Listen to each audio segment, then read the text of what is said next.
Shalom Bapak Ibu, Saudara-saudari yang terkasih. Pada hari ini kita akan sama-sama melihat tentang sakramen tobat. Yesus menggegerkan banyak orang dengan mengatakan bahwa Ia mempunyai kuasa untuk mengampuni dosa. Mengapa orang ini berkata begitu? Ia menghujat Allah. Siapa yang dapat mengampuni dosa selain daripada Allah sendiri? Markus bab 2 ayat 7 dan Lukas bab 7 ayat 49.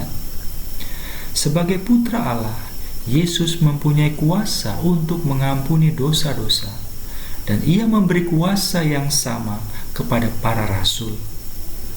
Kepada Petrus Ia berkata, "Engkau adalah Petrus, dan di atas batu karang ini aku akan mendirikan jemaatku, dan alam maut tidak akan menguasainya.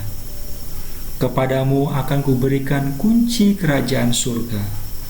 Apa yang kau ikat di dunia ini akan terikat di surga, dan apa yang kau lepaskan di dunia ini akan terlepas di surga." Matius bab 16 ayat 18 sampai dengan 19. Secara lebih nyata Yesus menampakkan dirinya kepada para rasul pada hari Paskah dan mengatakan, "Terimalah Roh Kudus. Jikalau kamu mengampuni dosa orang, dosanya diampuni. Dan jikalau kamu menyatakan dosa orang itu tetap ada, dosanya tetap ada." Yohanes 20 ayat 22 sampai dengan 23. Pada gereja purba, orang Kristen diharapkan menghayati kehidupan Kristen yang kuat dan menjadi saksi hidup Kristus, sekaligus menghindari dosa-dosa berat. Pengampunan dosa yang resmi atau absolusi diberikan kepada orang yang telah melakukan dosa-dosa yang sangat berat, seperti pembunuhan, perzinahan, dan kemurtadan. Denda dosa yang berat dan ditebus di depan umum dilakukan setelah upacara rekonsiliasi atau pendamaian. Mulai abad kelima, sakramen pengakuan dosa bisa diterima lebih dari satu kali. Baru sekitar tahun 1000, absolusi diberikan sebelum denda dosa dilakukan. Pada sekitar abad ke-12, pengakuan tahunan diwajibkan hanya untuk mereka yang ingin diperdamaikan kembali dengan jemaat, sehingga mereka bisa menyambut komuni. Konsili Trente tahun 1551 menyajikan ajaran agama Katolik yang dasar bahwa pengakuan dosa, pemeriksaan suara hati, penyesalan, pengakuan, dan perubahan sikap, dan bapa pengakuan, pemberi ampun atau absolusi. Selama puluhan tahun terakhir ini, pengakuan dosa diupayakan agar menjadi pertemuan pribadi dengan Kristus, sehingga dengan demikian lebih bermanfaat. Kita akan melihat tentang dosa. Apa arti dosa? Bagi orang Kristen, dosa merupakan suatu penolakan tawaran cinta Tuhan, sekaligus suatu penolakan untuk mengikuti jejak Kristus. Selain itu, dosa merupakan suatu perusakan cinta kasih terhadap sesama. Aspek sosial dosa mempunyai arti yang dalam bagi orang Kristen. Seorang Kristen karena permandiannya adalah anggota umat Allah atau gereja. Sebagai warga umat Allah, ia telah berjanji ikut serta melaksanakan rencana penyelamatan Allah bersama dengan Kristus dan orang-orang Kristen lainnya. Santo Paulus mengandaikan kesatuan umat Allah sebagai tubuh Kristus. Jadi, dosa seorang Kristen merupakan perlawanan dan ketidaksetiaan terhadap gereja, tubuh mistik Kristus, umat Allah, dengan tidak mau mengusahakan kelanjutan karya penyelamatan Kristus, bahkan menghalanginya. Dengan berbuat dosa, seorang Kristen tidak saja memisahkan diri dari Tuhan, tapi juga dari gereja. Dan apabila ia bertobat, ia perlu diterima kembali ke dalam gereja oleh wakil gereja yang resmi, yaitu imam. Lalu kita akan melihat macam-macam dosa. Sejarah permulaan gereja atau dalam sejarah gereja telah ada kesadaran bahwa tidak semua dosa sama bobotnya. Dosa yang harus diampuni melalui sakramen pengampunan dosa ialah dosa berat, yaitu dosa yang karenanya orang dikeluarkan dari kerajaan Allah. Misalnya, perzinahan, pembunuhan, kemurtatan, penghujatan, dan perlawanan kepada Allah secara sadar dan serius. Dosa yang tidak sampai membuat orang dikeluarkan dari kerajaan Allah disebut dosa ringan. Menurut Santo Yohanes dalam 1 Yohanes 5 ayat 16-17, ada dua macam dosa berat yang tidak sampai mematikan. Artinya, yang masih dapat ditolong dengan doa-doa kita. Dan yang membawa maut atau dosa maut. Artinya yang tidak dapat ditolong dengan doa-doa kita. Tidak semua dosa berat sama bobotnya. Dengan dosa berat, manusia berpaling dari Tuhan, tetapi ia tidak kehilangan seluruh imannya. Dalam dosa maut, manusia dipisahkan sedemikian jauhnya dari Tuhan, sehingga hampir tidak ada harapan lagi untuk dipersatukan kembali. Contoh, apabila orang atau manusia melawan Tuhan pada saat kematiannya. Yang termasuk dosa ringan adalah 7 cacat rohani atau 7 dosa yang mematikan, yakni kesombongan, ketamakan, hawa nafsu, kemarahan, kerakusan, kemalasan, iri hati. Ketujuh dosa ini disebut mematikan karena merupakan akar banyak dosa. Dan karena dosa-dosa ini dengan cepat mematikan hati nurani kita. Jadi, menurut intensitas dosa, diberikan 3 macam dosa: dosa ringan, dosa berat, dan dosa maut. Kemudian kita melihat peranan suara hati dalam menimbang dosa. Yang menentukan dosa berat atau ringan atau tiadanya dosa ialah suara hati. Suara hati ialah kesadaran manusia mengenai baik tidaknya perbuatan yang telah atau akan dilakukan. Suara hati merupakan suatu keputusan, bukan perasaan, mengenai perbuatan seseorang. Putusan menurut suara hati selalu konkret. Suara hati bisa kurang tepat, bimbang, bahkan sesat, karena pendidikan dan anggapan yang keliru, lingkungan dan situasi hidup tertentu, dan lain-lain. Oleh karena itu, suara hati harus dibina supaya semakin sempurna dan tepat. Dengan cara mempelajari ajaran agama, minta nasihat kepada pembimbing rohani, membaca buku-buku rohani, dan pengetahuan moral, serta majalah-majalah Katolik. Walaupun bisa keliru, suara hati bersifat mutlak. Artinya orang harus selalu menuruti suara hatinya. Dalam Roma bab 14 ayat 22 sampai dengan 23, Santo Paulus mengatakan, "Berpeganglah pada keyakinan yang engkau miliki itu bagi dirimu sendiri di hadapan Allah.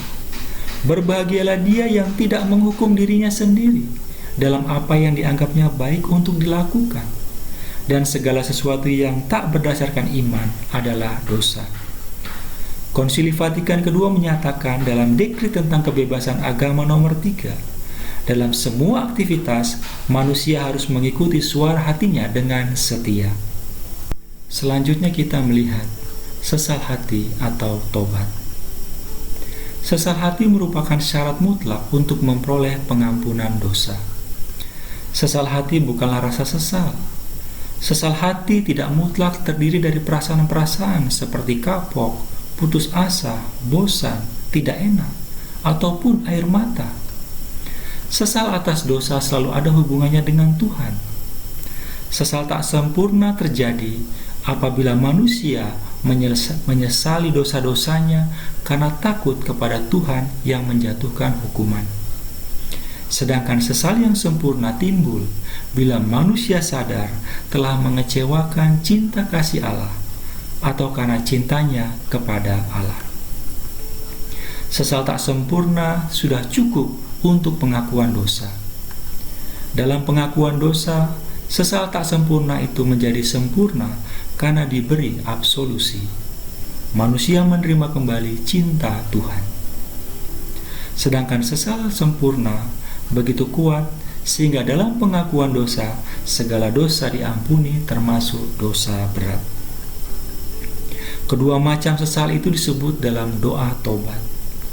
Tuhan yang Maha Rahim, aku menyesal atas dosa-dosaku, sebab patut aku Engkau hukum, terutama sebab aku telah menghina Engkau, yang Maha Murah dan Maha Baik bagiku. Sesal yang sungguh-sungguh selalu harus disertai tobat yang benar.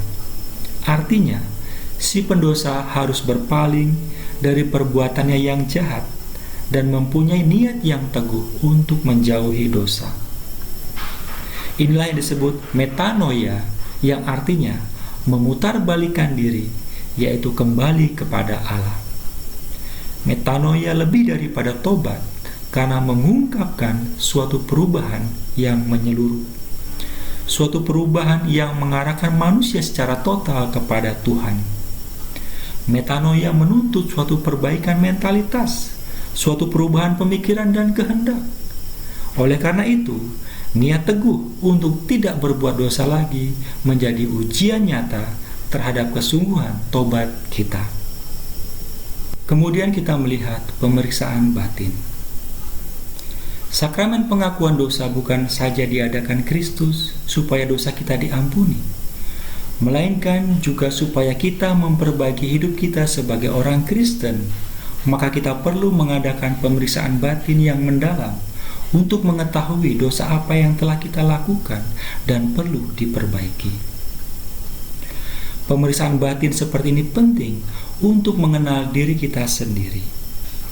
Dalam pemeriksaan batin, untuk menerima sakramen pengakuan dosa, kita dapat mengikuti suatu skema seperti berikut.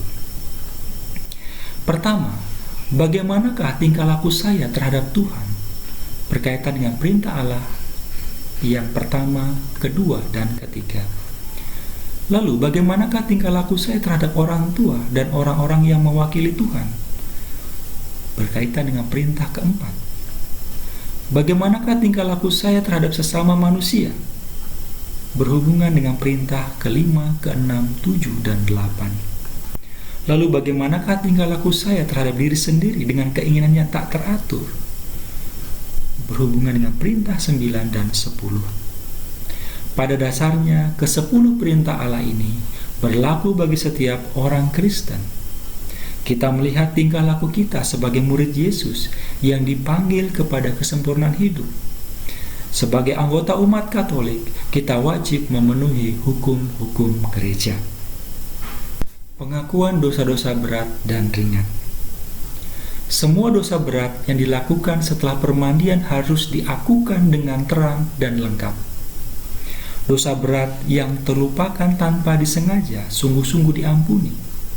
Namun jika kemudian teringat kembali pada kesempatan lain, perlu diakukan lagi. Sedangkan dosa berat yang sengaja disembunyikan menyebabkan seluruh pengakuan tidak sah. Malahan ditambah dengan dosa sakrilegi atau penghinaan terhadap sakramen, dalam hal ini sakramen tobat, yang membuat pengakuan itu harus diulang.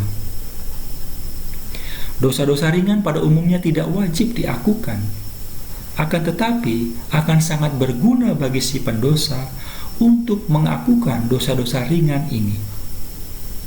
Walaupun dosa-dosa ini dapat diampuni melalui doa-doa kita, derma, mati raga, permintaan maaf terhadap sesama.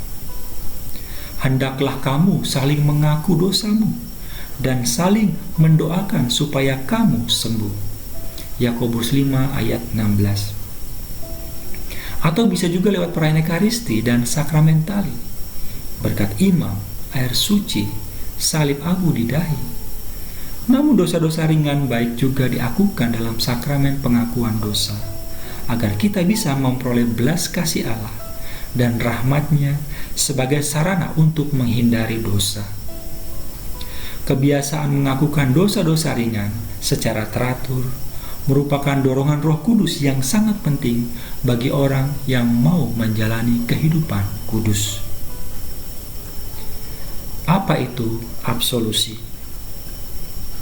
Absolusi adalah pengampunan resmi gereja yang biasanya diberikan setelah pengakuan pribadi dosa-dosa seseorang kepada imam atau uskup. Dalam keadaan khusus, misalnya jumlah besar umat yang mau bertobat menjelang Natal dan Paskah, absolusi untuk kelompok biasa diberikan oleh uskup kepada sekelompok orang yang menerima sakramen pengakuan dosa bersama-sama. Apa itu penitensi? Penitensi berarti hukuman atau denda. Setelah berbuat dosa, kita patut dihukum atau menanggung denda. Bapa pengakuan diwajibkan memberikan penitensi.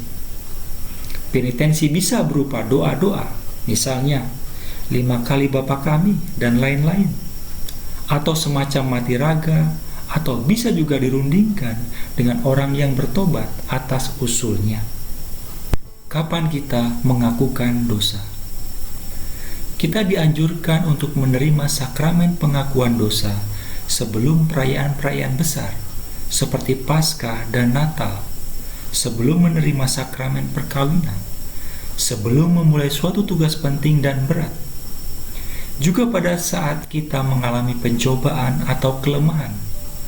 Sakramen pengakuan dosa merupakan sarana istimewa untuk memperoleh kekuatan khusus dari Tuhan. Bagi mereka yang bersungguh-sungguh mau menghayati kehidupan kudus, sakramen pengakuan dosa sangat baik dilakukan secara teratur dan lebih sering lagi. Misalnya, sebulan sampai 3 bulan sekali tergantung kebutuhan. Dengan seorang bapa pengakuan, sekaligus seorang pembimbing rohani yang tetap. Bapak Ibu, saudara-saudari yang terkasih, mengapa kita mengakukan dosa kepada imam?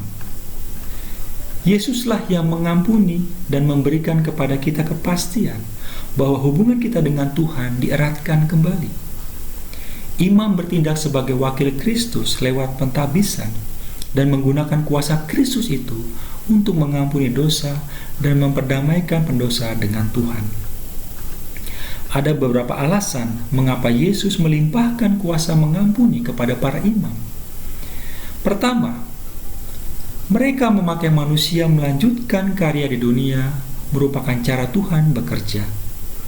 Bila dosa kita diampuni oleh seorang wakil Kristus, kita dapat mengalami belas kasihan Yesus sendiri melalui orang itu.